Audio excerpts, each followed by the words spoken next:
Good morning, students. Let's continue our chapter Classification of Elements. आज हम पढ़ेंगे electron gain enthalpy की variation along period and group. पिछली video में मैंने इलेक्ट्रॉन गेन एंथैल्पी के बारे में बता दिया था कि होती क्या है, किन किन बातों पे डिपेंड करती हैं। आज हम करेंगे वेरिएशन। हर क्वांटिटी का, हर टॉपिक का इसके अंदर हमने सेम चीज़ पढ़नी है, उसकी डेफिनेशन, उसके फैक्टर्स और फिर उसकी वेरिएशन। जैसे साइज में पढ़ी, आयनाइजेशन एंथैल्पी में पढ़ी, अब इसी तरह इलेक्ट्रॉन गेन एंथैल्पी में भी ऐसे ही पढ़ना है। अब वेरिएशन अलोंग पीरियड, ग्रुप दोनों की स्टडी करनी है। पहले मैं ग्रुप के बारे में बता देती हूँ आपको। मैंने बताया हुआ है ग्रुप का मतलब होता है टॉप टू बॉटम जाना, मीन्स ऊपर से नीचे जब हम जाते हैं तो उसको क्या कहते हैं, ग्रुप में जाना। अगर हम किसी भी पीरियडिक टेबल में ऊपर से नीचे जा रहे हैं, किसी भी एलिमेंट्स की स्टडी कर रहे हैं, तो हमने क्या पढ़ा था, ऊपर से नीचे जाते टाइम कि साइज और न्यूक्लियर चार्ज क्या होता है, इंक्रीज। हमने यही बात पढ़ी थी। न्यूक्लियर चार्ज भी बढ़ता है, लेकिन मेन जो फेवरेबल फैक्टर होता है, मोस्ट प्रायर फैक्टर कौन सा होता है, नंबर ऑफ शेल्स बढ़ने वाला। हमने ये पढ़ा था कि ऊपर से नीचे जाते हैं तो नंबर ऑफ शेल्स क्या है, बढ़ते जाते हैं। प्रिंसिपल क्वांटम नंबर क्या होता है, बढ़ता जाता है। इस वजह से जो एटॉमिक साइज है वो भी क्या होता था, बढ़ता था। ये बात पढ़ी थी। Any doubt? अब हमें क्या पढ़ना है, इलेक्ट्रॉन गेन एंथैल्पी का कंसेप्ट। उसमें क्या था कि कोई न्यूक्लियस जो है वो इलेक्ट्रॉन को कितना अट्रैक्ट करता है, उसकी टेंडेंसी कितनी है, उस बेस पर हम पढ़ते हैं इलेक्ट्रॉन गेन एंथैल्पी। तो यहाँ पर क्या है, जितना ज़्यादा साइज होगा न्यूक्लियस और इलेक्ट्रॉन के बीच में फोर्स ऑफ अट्रैक्शन क्या होगी, कम होगी। ऑब्वियसली अगर साइज छोटा है तो उस केस में इलेक्ट्रॉन और न्यूक्लियस के बीच का डिस्टेंस कम है, और अगर साइज ज़्यादा है तो डिस्टेंस भी ज़्यादा है, तो ऑब्वियसली उस केस में इलेक्ट्रॉन गेन एंथैल्पी क्या होगी, कम होगी, क्योंकि tendency to attract the electron क्या हो जाएगी, कम हो जाएगी, क्योंकि डिस्टेंस दूर हो जाएगा साइज बढ़ने से। ये बात हमें होनी क्या चाहिए, यही होनी चाहिए ना, इलेक्ट्रॉन गेन एंथैल्पी। तो आप यही लिखोगे। इसमें कुछ हालांकि एक्सेप्शंस हैं, एक्सेप्शंस की स्टडी हम बाद में करेंगे। तो आप ओवरऑल ये बताओगे, अगर पूछा जाए कि what is the effect of electron gain enthalpy along the group या डाउन द ग्रुप, तो आप यही बताओगे, as we move from top to bottom number of shells increases because the principal quantum number increases. Due to increase in number of shells, distance between nucleus and outermost shell electron is increases, and tendency to attract the electron is also decreases. That's why electron gain enthalpy decreases. तो इसका reason समझ में आया, electron gain enthalpy decrease क्यों होगी, क्योंकि इसकी tendency electron को अट्रैक्ट करने की कम हो जाएगी। तो ये आप रीज़न दोगे। और मैंने आपको एक बात बताई थी कि आपको बुक में डिक्रीजेस की बजाय यहाँ पर क्या लिखा दिख सकता है, लेस नेगेटिव। मोर नेगेटिव होगा तो पॉजिटिव। इलेक्ट्रॉन गेन एंथैल्पी अगर डिक्रीज हो रही है तो आपको क्या लिख सकते हो कि electron gain enthalpy becomes less negative. इसका रीज़न मैं सक्सेसिव इलेक्ट्रॉन गेन एंथैल्पी में आपको दे चुकी हूँ। उसके बाद जो आता है variation along period. Variation along period का मतलब होता है जब हम लेफ़्ट टू राइट जाते हैं, left to right periodic table में लेफ़्ट टू राइट जाएंगे तो एलिमेंट्स की इलेक्ट्रॉन गेन एंथैल्पी पे क्या इफ़ेक्ट पड़ेगा। अगर हम लेफ़्ट टू राइट जा रहे हैं, पहले हम सभी को साइज से रिलेट करेंगे।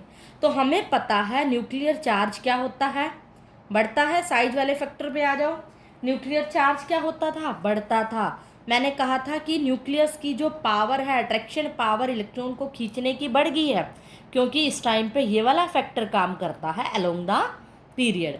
चार्ज बढ़ता है तो इसकी अट्रैक्शन पावर बढ़ जाती है और ये अपनी तरफ इसको खींच लेता है, और धीरे धीरे धीरे धीरे क्या होता है, साइज छोटा होता जाता है। मीन्स साइज छोटा होता है अलोंग द पीरियड। क्यों? क्योंकि न्यूक्लियर चार्ज वाला फैक्टर काम करता है। अब साइज अगर कम हो रहा है, छोटा होता जा रहा है धीरे धीरे, तो न्यूक्लियस और इलेक्ट्रॉन के बीच का जो डिस्टेंस है वो क्या होगा, कम। इसकी tendency to attract the electron क्या होगी, बढ़ेगी, और वही क्या होती है, इलेक्ट्रॉन गेन एंथैल्पी। कि इसकी इलेक्ट्रॉन को खींचने की टेंडेंसी बढ़ जाएगी, it means electron gain enthalpy इस केस में क्या होगी, बढ़ेगी। क्यों? क्योंकि साइज घटेगा, छोटा होगा, न्यूक्लियस और आउटर मोस्ट शेल के इलेक्ट्रॉन के बीच में डिस्टेंस कम होगा, टेंडेंसी ज़्यादा होगी इलेक्ट्रॉन को अट्रैक्ट करने की, इस वजह से इलेक्ट्रॉन गेन एंथैल्पी क्या होगी, इंक्रीजेज होगी। और इसके लिए जो वर्ड होगा वो क्या यूज़ करोगे, मोर नेगेटिव भी कह सकते हो कि इलेक्ट्रॉन गेन एंथैल्पी इंक्रीजेज और बिकम्स मोर नेगेटिव। नोट्स में आप इस तरह से ये शेल वगैरह बना के करोगे ना तो और ज़्यादा आपके लिए इजी रहेगा। आपको जब भी टॉपिक पढ़ोगे बुक में से देखने की बजाय एकदम से इसकी झलक से देखते ही समझ में आ जाएगा टॉपिक का में है क्या, इसके अंदर क्या रीज़न है, क्या लिखना है।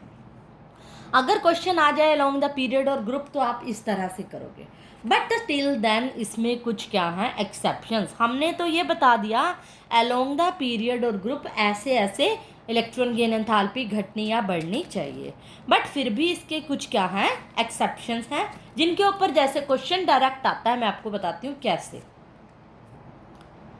जो क्वेश्चन आता है एक्सेप्शंस में भी कह सकते हो या क्वेश्चन डायरेक्ट पूछ लेता है, why halogens have highest negative electron gain enthalpy. ये हमारा क्वेश्चन है कि हेलोजेंस की मोर या फिर हाईएस्ट है सबसे ज़्यादा नेगेटिव इलेक्ट्रॉन गेन एंथैल्पी क्यों है।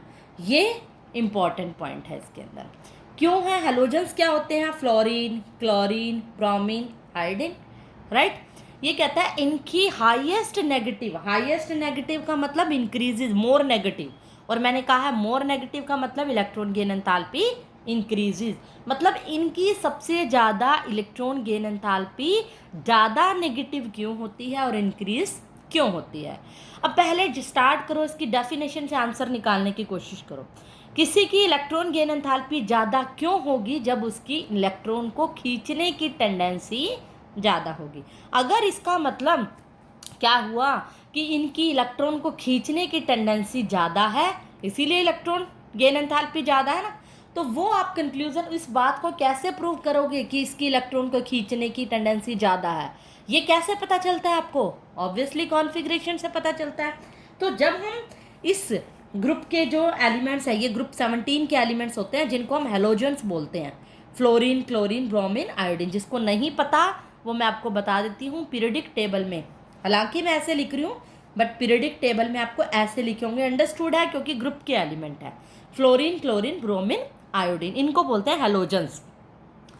अब ये क्या है, इनकी टेंडेंसी ज़्यादा क्यों है, क्योंकि जब हम इसकी जनरल कॉन्फ़िगरेशन करेंगे तो हमें मिलेगी NH2NP6। पीरियडिक टेबल में जब मैंने जनरल कॉन्फ़िगरेशन बताई थी पी ब्लॉक के एलिमेंट्स में, तो आपको याद होगा मैंने ये बताई थी, ये पी ब्लॉक के एलिमेंट ही हैं। ग्रुप 17 देखोगे ना पीरियडिक टेबल के राइट हैंड साइड पे, तो आपको पी ब्लॉक के मिलेंगे, उसकी कॉन्फ़िगरेशन NH2NP6 होती है।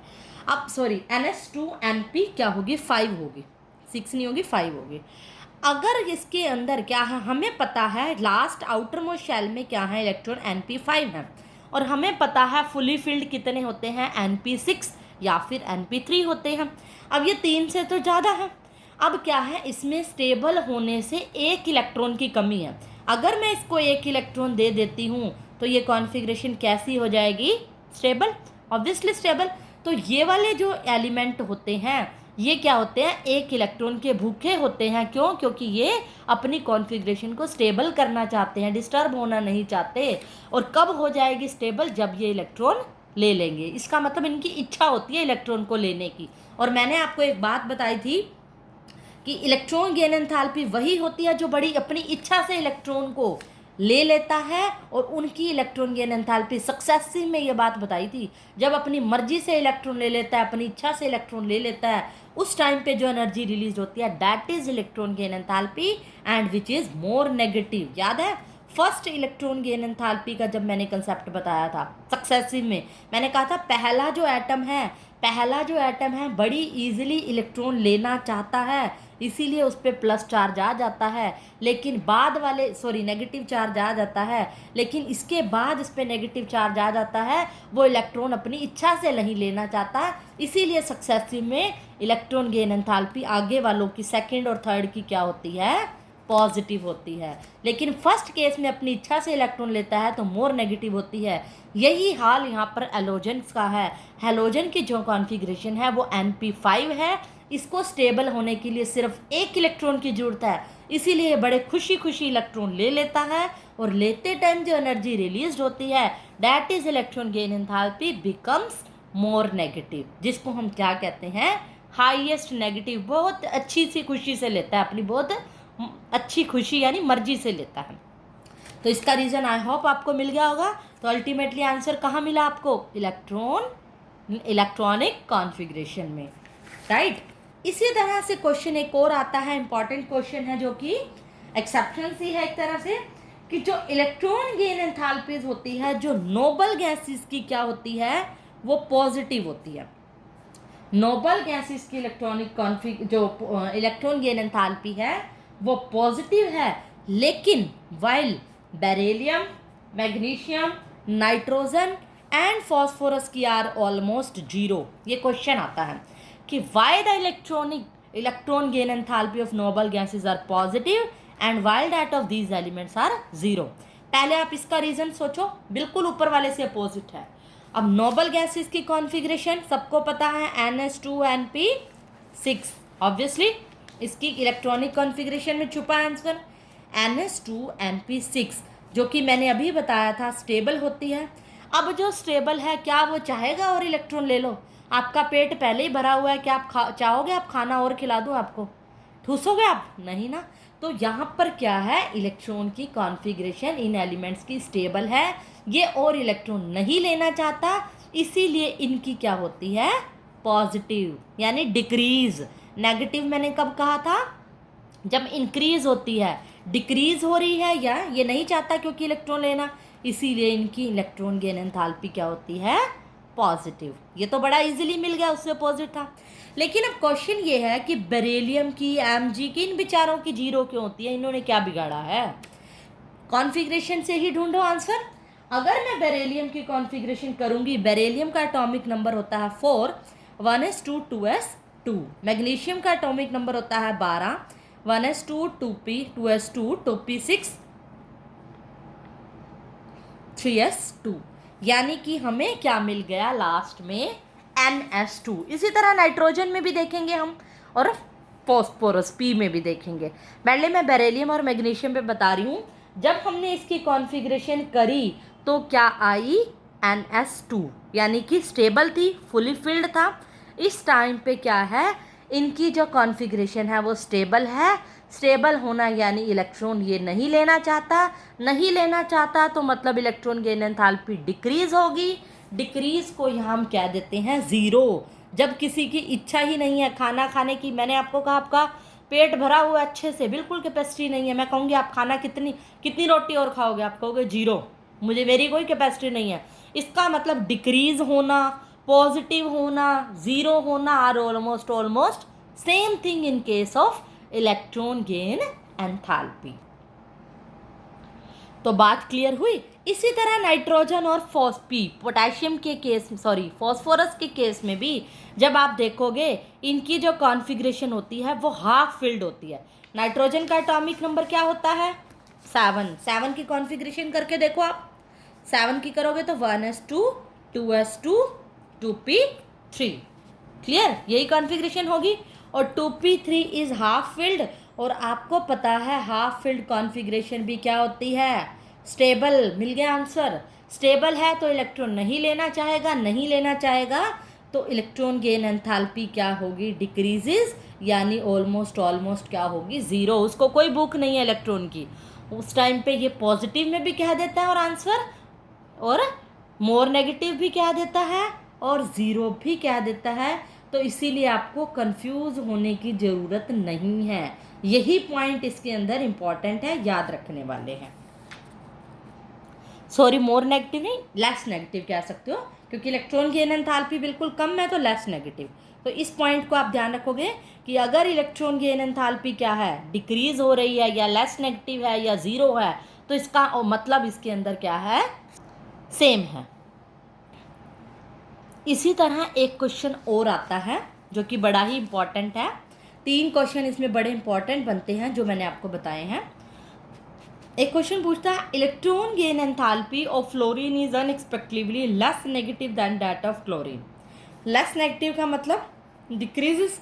ये कह रहा है कि फ्लोरीन की अनएक्सपेक्टली मतलब एक्सपेक्ट ऐसा नहीं किया हमने कि फ्लोरीन की इलेक्ट्रोनेगेटिविटी जो है क्लोरीन से कम हो, ऑब्वियसली नहीं किया, लेकिन फिर भी कम होती है। क्यों?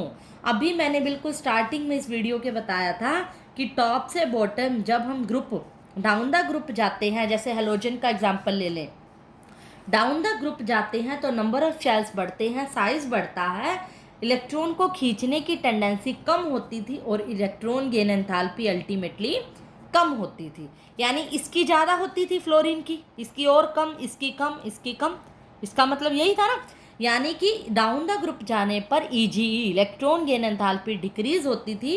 अगर नीचे तक डिक्रीज हो रही तो फ्लोरीन की सबसे ज़्यादा होनी चाहिए ना, लेकिन ये कह रहा है अनएक्सपेक्टेडली डिक्रीजेज हो रही है, लेकिन ये कह रहा है फ्लोरीन की कम हो रही है। वाई? होनी तो क्या चाहिए, इंक्रीज होनी चाहिए हमारे अकॉर्डिंग। डाउन द ग्रुप में मैंने यही आंसर किया था, लेकिन फ्लोरीन ऐसा एक्सेप्शन है जिसकी क्या है, electron gain enthalpy less negative है, डिक्रीज हो रही है। क्यों? इसका क्या रीज़न है, सोचो क्या रीज़न हो सकता है। जब हम इसका ग्राफ बनाते हैं तो कुछ इस तरह का आता है, मतलब क्लोरीन की कर्व यहाँ, ब्रोमीन की यहाँ और आयोडीन की यहाँ। ये तो हमें कहा है कि डिक्रीज होती है ऑब्वियसली, लेकिन फ्लोरीन की थोड़ी सी क्या है, इससे कम है क्लोरीन से, सिर्फ क्लोरीन से कंपैरिजन हो रहा है। क्लोरीन की देखो ज़्यादा बता रही है कर्व। एक्सपेरिमेंटली ऐसा देखा गया कि जब इलेक्ट्रॉन गेन एंथैल्पी का atomic number versus graph plot किया गया तो क्लोरीन की ऊपर जा रही थी, बाकी डिक्रीज हो रही थी, बाकी डाउन द ग्रुप के वेरिएशन के ट्रेंड को फॉलो कर रही थी, लेकिन क्लोरीन की फ्लोरीन से ज़्यादा क्यों है, क्वेश्चन ये है। तो छुपा हुआ है यहाँ पर आंसर किसके अंदर, इसकी साइज के अंदर। अगर हम फ्लोरीन की बात करें तो फ्लोरीन का पता हमें एटॉमिक नंबर 9 यानी कि स्मॉल साइज होता है, लेकिन क्लोरीन का एटॉमिक नंबर 17 होता है। अगर डाउन द ग्रुप जाएं हमें पता है नंबर ऑफ शेल्स क्या होते हैं, बढ़ते हैं। यही कहा है साइज बड़ा है, लेकिन फ्लोरीन का साइज छोटा है। अब बात आएगी इसकी डेफिनेशन पे कि इलेक्ट्रॉन गेन एंथैल्पी इसको खींचने की टेंडेंसी होती है, लेके उसको रखने की टेंडेंसी होती है।